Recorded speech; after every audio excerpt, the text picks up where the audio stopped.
Two notorious criminal investigations in Western Virginia have fueled the writing of Ron Peterson Jr. The cases have produced really popular books. And the latest is now being adapted for television. Tonight, Joe DeShiel has more on the Virginia author and the cases that captured his attention. Ron Peterson Jr. was a student at Radford University in the mid-'80s. I'd heard about the Gina Hall case then. It was one of those things that had just always stuck in my mind. Years later, when he decided to write a book, he returned to the disappearance of Radford University student Gina Hall and the investigation of Stephen Epperly. The former Virginia Tech football player was the first person in Virginia convicted of murder without the body of the victim ever being found.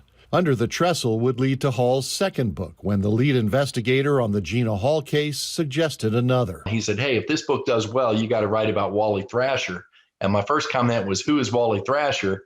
And he took about 10 minutes to fill me in, and I was hooked. Chasing the Squirrel, the pursuit of the notorious drug smuggler Wally Thrasher was released in 2020. The deeper I dug into the story, the more amazed I was at the twists and turns. And, you know, it's something if you wrote a novel or made a fictional movie about it, a lot of people would think it was too far-fetched. The story of drug running between South America and Southwest Virginia and the exploits and disappearance of Thrasher is now being adapted by Urban Legends Film Company for a television documentary series that will likely air on a streaming service. But Peterson says one of the biggest payoffs for him has been getting to know the investigators involved in the cases he's profiled.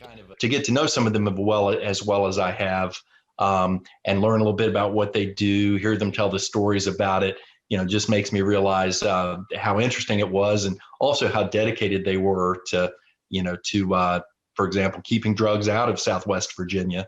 The working title for the documentary series is Where's Wally? And Peterson says it should reach our television screens in a year or two. Joe DeShiel, WDBJ 7. All right, interesting topics. I think so.